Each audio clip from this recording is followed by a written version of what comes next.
नमस्कार दोस्तों, कहानी कास्ट ज़िंदगी की कहानियाँ में आप सभी का सादर स्वागत है। आज आप सुनने जा रहे हैं अल्पना मिश्र की कहानी मेरे हमदम मेरे दोस्त। कहानी सुना रही हैं इंदु कुमारी। आज फिर सुबोधनी को लगा कि उसके पीछे पीछे कोई ऐसे चल रहा है जैसे पीछा कर रहा हो। वो और तेज चलने लगी। रिक्शा नहीं मिल रहा था। सुबह के 10 बजने वाले थे और धूप बहुत तीखी हो गई थी। रिक्शा मिल जाता तो समय से दफ्तर पहुंच जाती, वरना 5-10 मिनट देर हो सकती है। 2-3 ऑटो रिक्शा बगल से गुजरे, पर सुबोधनी ने उन्हें नहीं रोका। हाथ रिक्शा और ऑटो रिक्शा के किराए में ज़मीन आसमान का अंतर लगता था उसे। देर हो जाए तो दफ्तर में डांट सही जा सकती थी, ऑटो रिक्शा का किराया नहीं सहा जा सकता था। इस समय हाथ रिक्शा की ज़रूरत ज़्यादा थी, क्योंकि पीछे कोई चल रहा था। चल नहीं रहा था, पीछा कर रहा था। जब भी वह दफ्तर जाने के लिए पैदल निकलती, कोई उसका पीछा करने लगता। इससे वह लगातार भयभीत और परेशान बनी रहती। एक दिन उसने पीछा करने वाले आदमी को रोककर जोर से पूछा कि आखिर वह उसका पीछा क्यों कर रहा है। लेकिन यह पूछने के साथ ही वह यह देखकर हैरान रह गई कि वह आदमी उसका भूतपूर्व पति था। पूर्व पति ने गरज कर कहा, सड़क तुम्हारे बाप की नहीं है, आसी को मुझे दे दो, नहीं तो जीना मुहाल कर दूंगा। लेकिन कानून का फैसला तो आपको मानना पड़ेगा। कानून की धमकी मत दे। कसम खाई है मैंने, जब तक बच्ची को तुमसे छीन कर अम्मा की गोद में नहीं डाल देता, चैन से नहीं बैठूंगा। उसकी इस धमकी पर सुबोधनी उखड़ गई। कैसे छीन लोगे? मैं भी देखती हूँ। मेरे पीछे आए तो ठीक नहीं होगा। जाओ, यहाँ से जाओ, जीने दो हमें। इस लड़ाई झगड़े में सुबोधनी को देर हो गई। दफ्तर पहुँचते ही हमेशा की तरह सामने की कुर्सी पर बैठे बड़े बाबू दिखे। जो भी दफ्तर में घुसता, वह बड़े बाबू की इस कुर्सी को पार करके ही अपनी जगह तक जा सकता था। कुर्सी उस समय इतनी पर्वताकार लगती कि उसे पार करके अपनी कुर्सी तक पहुंचना दुनिया का सबसे कठिन काम लगता। बड़े बाबू थे भी ऐसे, लंबे चौड़े, खूब चौड़ी चपटी नाक, सिर के सारे बाल गायब। उनका व्यक्तित्व कुछ अलग तरह का भय पैदा करता था। उसे देखते ही बड़े बाबू चिल्लाए, ये है आपके दफ्तर आने का समय? घड़ी देखिए मैडम, घर बना रखा है इसे, जब मन करेगा आएंगे। रजिस्टर पर हस्ताक्षर नहीं करने दूंगा। आधे दिन की छुट्टी लगाइए। बड़े बाबू का चिल्लाना कुछ अलग तरह का चिल्लाना होता। उनकी आवाज़ कौवे की आवाज़ जैसी तीखी, रूखी और नाक से निकली हुई सी थी। उनके वाक्य के आखिरी में कौवे की काँव की तरह हौव या खौब जैसा कुछ ध्वनित होता था। इसीलिए जब उन्होंने कहा कि आधे दिन की छुट्टी लगाइए, तब उसके पीछे लगाइए हौब जैसा ध्वनित हुआ, जो उस किसी को अनिश्चय में डाल देता जो बड़े बाबू को नहीं जानता था। हौ या हा या न जैसा ध्वनित हो जाता। सुबोधनी को यहाँ कुछ दिन ही हुए थे आए हुए। वह घबराकर बोली, नहीं सर, सॉरी सर। देखा देखा महारानी विक्टोरिया 1 घंटा लेट आएंगी और छुट्टी भी नहीं लेंगी। बड़े बाबू पलटकर चीखते हुए गए और उपस्थिति रजिस्टर को झपट कर उठा लिया। नए नए आए लोगों का तरीका तो देखो। हाँ। बड़े बाबू थोड़ा रुककर फिर बोले, आधे दिन की छुट्टी नहीं लेंगी तो पूरे दिन की छुट्टी लेनी पड़ेगी। हाँ। इस बार सुबोधनी ने सावधानी से कहा, हाँ आधे दिन की। इसके आगे उसकी हिम्मत नहीं रह गई। आधे दिन की तनख्वाह के जाने की तकलीफ भीतर भीतर सहन कर गई। बड़े बाबू ने रजिस्टर उसकी तरफ फेंक दिया। रजिस्टर धपाक की आवाज़ के साथ मेज पर और सुबोधनी के आधे दिन की तनख्वाह पर एक साथ गिरा। सुबोधनी धीरे धीरे चलकर अपने हिस्से की कुर्सी पर बैठ गई। उसकी कुर्सी के बगल में गोपाल बाबू की कुर्सी थी। गोपाल बाबू उम्र में उससे बड़े थे, रहे होंगे कोई 40 के करीब, पर वे अपने को 40 के करीब नहीं मानते थे। वे हमेशा मुस्कुराते हुए रह रह कर अपने बाल संवारा करते थे। यह लत उन्हें किशोरावस्था से ही लग गई थी। बात करते करते बीच में कोई रस भरी बात चल निकलने पर हल्का सा लजा जाते थे, कान लाल हो उठते थे, पर ऐसा नहीं था कि वे रस भरी बातों से बचते थे, बल्कि वे तो कहीं न कहीं इसी बातों को छेड़ कर ले जाते हुए आनंद उठाते रहते थे। आँखों में अंजन नहीं लगाते थे, पर आँखें कजरारी लगती थीं। अपने कुल हाव भाव में वे अपनी किशोरावस्था में ठहर गए थे। लोग उन्हें उनके पीठ पीछे गोपाल बाबू न कह छैला बाबू कहते। वे इस पीठ पीछे वाली बात को जानते थे और सामने कभी छैला शब्द निकल आने पर लजाते हुए आनंदित होते थे। वही छैला बाबू उर्फ गोपाल बाबू सुबोधनी की कुर्सी की बगल की कुर्सी में धंसे थे। लपक कर पूछने लगे, क्या हुआ? कोई परेशानी थी? अब हो गई देर, क्या करें? सुबोधनी इनसे कुछ कहना नहीं चाहती थी। अभी 1-2 दिन पहले ही उसने अपने लिए दफ्तर में किसी को कहते सुना था, आदमी ने छोड़ दिया है बेचारी को, जबकि असलियत में तंग आकर उसी ने छोड़ दिया था। ज़्यादा दुखड़ा रोएगी तो अगले दिन से कई जगह उसी का नाम सुनाई दिखाई पड़ेगा, जैसे कि टीना का नाम बाथरूम की दीवारों पर लिखा दिखता है। थक हार कर टीना ने यहाँ से ट्रांसफ़र लिया था, लेकिन आदमी भाग कर कहाँ तक जाएगा? बड़े बाबू तो जल्लाद हैं, छैला बाबू उर्फ गोपाल बाबू ने धीरे से कहा। अपनी परेशानी मुझसे कहिए मैडम, मन की बात कह लेने से मन हल्का हो जाता है, छैला बाबू ने और भी मुलायम स्वर में लजाते हुए कहा। वही रोज की कहानी। सुबोधनी को उनके स्वर का मुलायमपन भला लगा। वैसे आपका नाम बहुत सुंदर है, क्या मतलब होता है इसका? यह कहकर वे मुस्कुराते रहने वाले अपने स्थायी भाव के साथ और लजाए। उनके कान लाल हो गए और मन आनंदित हो उठा। इस पर सुबोधनी, जो पल भर पहले अपना दुख कह देने को आतुर हो आई थी, चौंक गई। रोज ये आदमी इसी तरह की बातें करता है, इसने यहाँ जीना मुहाल किया है। वैसे आप मुझसे उम्र में छोटी हैं, शादी जल्द ही हो गई होगी, है ना? फिर से मुस्कुराते लजाते छैला बाबू ने कहा। सुबोधनी ने इस पर जवाब नहीं दिया। तब छैला बाबू ने और भी धीरे स्वर में कहा, बच्ची तो आपकी माँ के पास रहती है ना? यहाँ रह भी नहीं सकती है ना? आप डरती हैं, है ना? हैरान मत होइए, एक ही जगह काम करते हैं तो एक दूसरे के बारे में जानना फ़र्ज है। फिर अकेले तो आपका मन नहीं लगता होगा, है ना? अकेला जीवन भी क्या है, कितना बोर होती होंगी आप। नहीं, आप अपने काम से मतलब रखिए, झल्लाकर सुबोधनी ने कहा और मुंह घुमाकर अपने काम में लग गई। लेकिन छैला बाबू ने बच्ची के दूर रहने के दर्द को खरोच दिया था। वह अपनी 3 साल की बच्ची की कोमल मोहक शरारतों की याद में खोने लगी कि तभी अचानक शर्मा जी कोई कागज़ का बंडल दिए खुद उसकी टेबल के सामने आकर बैठ गए। अब इतनी सी दूरी के लिए चपरासी से क्या कहता? शर्मा जी ने अपने आने का तर्क बिना पूछे ही रख दिया। आज फिर पीछा कर रहा था क्या? शर्मा जी ने कागज़ का बंडल रखने के बाद धीरे से पूछा। रोज की बात है, उसके चेहरे की झल्लाहट नहीं छिपी। जिस दिन वह पीछा नहीं करता उस दिन कोई और करता है, क्या पता इनमें से कोई हो या इनका साथी मित्र। उसने मन ही मन सोचा। आपकी भी मुसीबत है मैडम, बहुत सहन करती हैं आप।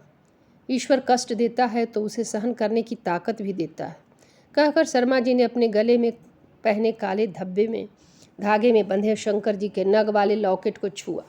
दिमाग में टेंशन न रखिए, ईश्वर सब ठीक कर देगा, कहकर शर्मा जी ने बड़े दुलार से भरकर उसके हाथ को सहलाना चाहा, लेकिन जी कहकर उसने हाथ हटा लिया। शर्मा जी जब भी सांत्वना से भर उठते तो महिला कर्मचारियों के हाथ सहलाने लगते और द्रवित होने पर पीठ थपथपाते और उससे भी ज़्यादा पिघलने पर सिर से पीठ तक सहलाते हुए हृदय से लगा लेते। यद्यपि वे अपने बुजुर्ग होने की आड़ बराबर बनाए रखते, तब भी उनके हाव भाव में कुछ ऐसा होता जिससे महिला कर्मचारी उनसे दूर भागती। शर्मा जी को ईश्वर पर अगाध आस्था थी, इतनी कि वे तमाम फाइलें ईश्वर के भरोसे रख देते थे। फिर ईश्वर कोई चमत्कार करता था और फाइल को खिसकाने का इंतजाम हो जाता था। कोई न कोई इतना मजबूर होकर आता और फाइल पर वजन रखने को तैयार हो जाता। जो मजबूर होकर आता उसका ईश्वर पता नहीं कहाँ होता। इसलिए ईश्वर के सब ठीक कर देने वाली बात पर सुबोधनी को भरोसा नहीं था। अपने तलाक की लड़ाई में उसने इसे साफ देख लिया था। वह सोकर उठी और रोजाना के अभ्यास बस अब अनमनेपन से अखबार पलटा। अखबार मकान मालिक का होता था, पर जिस तरह वह आता पहले सुबोधनी के दरवाजे पर गिरता, बाद में सीढ़ियों से उतरकर मकान मालिक का लड़का आता और अखबार ले जाता। कभी सुबोधनी उसके आने के पहले ही अखबार सीढ़ी पर रख देती या ऊपर जाकर दे आती और अखबार देते हुए मकान की एकाध परेशानियां भी कह आती।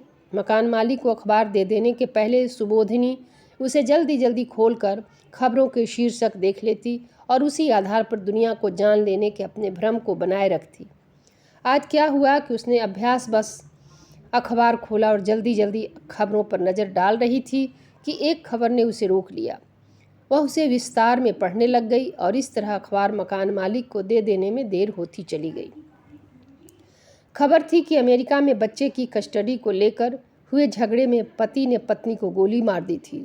सुबोधिनी इस खबर से भीतर तक दहल गई। यहाँ तो आए दिन की बात है, पति अपनी पत्नी को कुल्हाड़ी से काट देता है, मिट्टी का तेल डालकर जला देता है, ज़मीन में गाड़ देता है, कमरे में बंद करके पीटता है, खुलेआम पीटता है। खाना पीना कभी भी बंद किया जा सकता है। कभी वह मन ही मन सोचती थी कि तलाक का कानून अच्छा बन गया है, कम से कम औरतें जीवन भर शारीरिक मानसिक प्रताड़ना के लिए मजबूर तो नहीं रहेंगी। लेकिन हकीकत क्या है, तलाक हो जाए तो भी चैन की सांस नहीं मिल सकती। तलाक मतलब ही जीवन भर की दुश्मनी। इतने मकान मालिक का सबसे छोटा 9-10 साल का लड़का सीढ़ियों से उतरकर आया और सुबोधनी के हाथ से अखबार छीनकर हमारे घर का न्यूज़पेपर कहता हुआ चला गया। सुबोधनी इस तरह अखबार छीने जाने से आहत हो उठी। मकान मालिक और किराएदार के भेद को वह जानती थी, इसलिए मुड़कर अपने दरवाजे के भीतर चली गई और अपनी दिनचर्या में लग गई। लेकिन खबर ने उसे चैन न लेने दिया। वह कभी खबर के बारे में सोचती तो कभी विदेशों में औरतों की स्थिति के बारे में, कभी हिंदुस्तान के बारे में सोचती तो कभी अपनी स्थिति के बारे में। रह रह कर बच्चे के बारे में भी सोचती, जो भावी पीढ़ी के रूप में अखबार झपट कर अपनी चीज़ की पहचान करता चला गया था। इसी सब में घबराती घबराती सुबोधनी रिक्शा खोजती दफ्तर के लिए चली जा रही थी कि फिर वो दिख गया, वही उसका भूतपूर्व पति। वह तेज चलती, पर वह जितना तेज चलती भूतपूर्व पति भी उतना ही तेज पीछे आता। सच धज के कहाँ चली आशिकों से मिलने, उसने फिक्रे कसने शुरू किए। फिर अचानक आगे बढ़कर उसकी बाँह पकड़ ली। क्या समझती है तू अपने को, देख तेरी कैसी गत बनाता हूँ। कोर्ट कचहरी करेगी, औलाद छीन लेगी। भूतपूर्व पति का बाँह पकड़ना था कि सुबोधिनी भी आपे से बाहर हो गई। तेरी इतनी हिम्मत, उसने चप्पल निकाला और लपकी आदमी ने पीछे हटते हुए उसकी चोटी पकड़कर खींची। सुबोधिनी गिरते गिरते बची। मारपीट गाली गलौज बढ़ गई। लोग इकट्ठा होने लगे। इतने में एक सिपाही न जाने कहाँ से किस दिशा से अवतरित हो गया और झगड़ा छुड़ाकर थाने ले चलने की बात करने लगा। इसी समय ऑटो रिक्शा से बड़े बाबू उधर से गुजरे। अरे अपनी मैडम, उन्होंने इतनी हैरानी और धीरे से कहा कि उनके वाक्य के अंत में निकलने वाली हौफ की ध्वनि नहीं सुनाई पड़ी। ऑटो उन्होंने रोक लिया और दौड़कर भीड़ के बीच पहुंच गए। सिपाही ने चलो थाने की गर्जना के साथ भूतपूर्व पति की बाँह पकड़कर खींचा। चलो मैडम, वहीं देखेंगे, उसने औरत से कहा। सुबोधनी की हालत अस्त व्यस्त थी, चेहरा लाल था, आंखें अंगारे बरसा रही थी। तभी बड़े बाबू ने कहा, ऑटो में चलिए, मैं भी साथ चलता हूँ। सुबोधनी कुछ कहने की हालत में नहीं थी। बेहद शर्मिंदगी की स्थिति से जूझते हुए उसके मुंह से सिर्फ इतना निकला, लेकिन सर, दफ्तर के लिए निकला था, फ़ोन कर दूंगा वहाँ, मैं आपके साथ थाने चलता हूँ, बैठिए ऑटो में। बड़े बाबू का आना सुबोधनी को किसी अपने के आ जाने जैसा लगा। पल भर में उसकी अंगारें बरसाती आंखों में बरसाती नदी उमड़ आई। बड़े बाबू सुबोधनी के साथ थाने पहुँचे। वहाँ सारी कार्यवाही में उन्होंने बड़े अपनेपन से सुबोधनी का साथ दिया। अपनी सुरक्षा की मांग करते हुए सुबोधनी को एक शिकायती पत्र लिखने की सलाह भी दी। सुबोधनी को यह सलाह ठीक लगी। उसने शिकायती पत्र लिखकर FIR दर्ज करवाया। सुबोधनी के मन में बड़े बाबू की पुरानी छवि टूट रही थी। वे एक सहृदय सहयोगी व्यक्ति की तरह सामने खड़े थे। उसने भावुक होकर सोचा, बड़े बाबू का दिल और ही तरह का है। फिर दोनों साथ दफ्तर आए। बड़े बाबू ने ऐसा दिखाया जैसे वे सुबोधनी को संभालते हुए साथ लेकर दफ्तर पहुँचे हों। सुबोधनी को यह अच्छा नहीं लगा, यही पूरे दफ्तर के सामने उनका ऐसा दिखाना, लेकिन कृतज्ञतावश उसने इसे नज़रअंदाज कर दिया। बड़े बाबू ताड़ गए। भावुक आदमी कमज़ोर हो जाता है। वे विजेता भाव से मन ही मन मुस्कुराए और ऊपर ऊपर से गंभीरता दिखाते रहे, लेकिन उनका चेहरा कमल के फूल की तरह खिल गया था और आंखों में एक अनोखी ज्योति दिपा रही थी। आप यहीं बैठिए। उन्होंने दफ्तर में घुसते ही सुबोधनी के लिए अपनी कुर्सी के पास कुर्सी लगवाई। जरा भाग कर चाय ले आओ, मैडम थकी हैं। उन्होंने चपरासी को तत्काल दौड़ाया। दफ्तर में सबकी नज़रें उन पर थीं। कुछ लोग उठकर पास चले आए थे। सबको बड़े बाबू के देर से आने का कारण पहले से पता था। बड़े बाबू ने फ़ोन पर कहा था कि मैडम को उनकी मदद की दरकार है, कोई मदद मांगे तो वे नहीं कर सकते हैं, इतने भी पत्थर नहीं हैं। मैडम तो अपने यहाँ की ठहरी, इसी चक्कर में थाने में फंसे पड़े हैं। अब चाहे सारा दिन ही स्वाहा क्यों न करना पड़े। यह कहकर बड़े बाबू ने फ़ोन रख दिया था। फ़ोन पर आंख नहीं मारी थी, लेकिन सूचना लेने वाले क्लर्क को ऐसा आभास हुआ था कि उन्होंने आंख मारी है, इसलिए उसने आभासी सत्य को असली सत्य की तरह अपने अगल बगल बांटा था। बात में बिजली की करंट जैसा दम था। कई लोग जल भुन गए कि ऐसे मौके पर वे क्यों न उस राह से गुजरे। मौका गंवा देने का गम छैला बाबू उर्फ गोपाल बाबू को भी था और शर्मा जी को भी। छैला बाबू ने तो मैं होता तो यह करता वह करता कहकर कुछ हद तक अपना गम जमाने को सुना दिया था, पर शर्मा जी दबा ले गए थे। इसलिए बड़े बाबू के साथ सुबोधनी के दफ्तर में घुसते ही सबकी नज़रें उन्हीं पर टिक गईं। जो लोग बड़े बाबू के इर्द गिर्द पहुंच गए थे उन्हें सीधा सीधा संबोधित करके और बाकियों को अप्रत्यक्ष रूप से संबोधित करके बड़े बाबू ने वाकये को संक्षेप में सुनाया। उस पूरे वाकये में मौका-ए वारदात पहुंचकर हालात को काबू में कर लेने वाले हीरो वे खुद थे। बड़े बाबू आज बहुत समय पर आ गए। पहले तो सुबोधनी ने बड़ी कृतज्ञता और अपनेपन से कहा, लेकिन बड़े बाबू जिस तरह से वर्णन करते और बीच बीच में कहते, पूछिए इनसे, उससे सुबोधनी एहसान के बोझ से दब उठती और बड़े बाबू की दया मूर्ति और पर्वताकार हो उठती। सुबोधनी और ज़्यादा बेबस, मैंने इन पर कोई एहसान नहीं किया है, बस कलीग होने का फ़र्ज निभाया है। चाय लीजिए मैडम। बड़े बाबू ने अपने हाथ से चाय उन्हें पकड़वाया। उन्हें प्रेमपूर्वक निहार कर बड़े बाबू ने पुलकित भाव से कहा, आज की इनकी आधी छुट्टी मत लगाइए, बड़े परेशानी में हैं मैडम। अब क्यों परेशान है मैडम? अरे छोड़िए छोड़िए, परेशानी लाद कर घूमने की ज़रूरत नहीं, मैं हूँ ना आपके साथ। कोई दिक्कत नहीं हुई थाने में, पूछिए इनसे। कल फिर चलिएगा मेरे साथ, बल्कि मैं तो कहता हूँ कि आप मेरे साथ ही आए जाएं। किसी की हिम्मत नहीं होगी कि छू सके। अब से इनकी कुर्सी भी मेरे ही पास लगवाइए। बड़े बाबू कभी दफ्तर को तो कभी सुबोधनी को संबोधित करते। वे अभिभावक, प्रेमी, मालिक, बॉस की मिलीजुली बहुत सी भावनाओं के साथ कहे जा रहे थे जब सुबोधनी उनके पास की कुर्सी से उठकर अपनी कुर्सी पर जाकर बैठ गई। आज की आधे दिन की छुट्टी लगा दी है सर, उसने वहीं से बड़े बाबू सहित दफ्तर को सुनाया और अपनी मेज पर इकट्ठा हुए काम को देखने लगी। अरे अरे, जब मैं साथ था तब काहे की आधे दिन की? आज का माफ़, आपको डरने की ज़रूरत नहीं है। यहाँ आइए, यहाँ बैठिए। बड़े बाबू कहते रहे, वह नहीं उठी। बड़े बाबू का दिल भी। कहानी समाप्त होती है दोस्तों। धन्यवाद।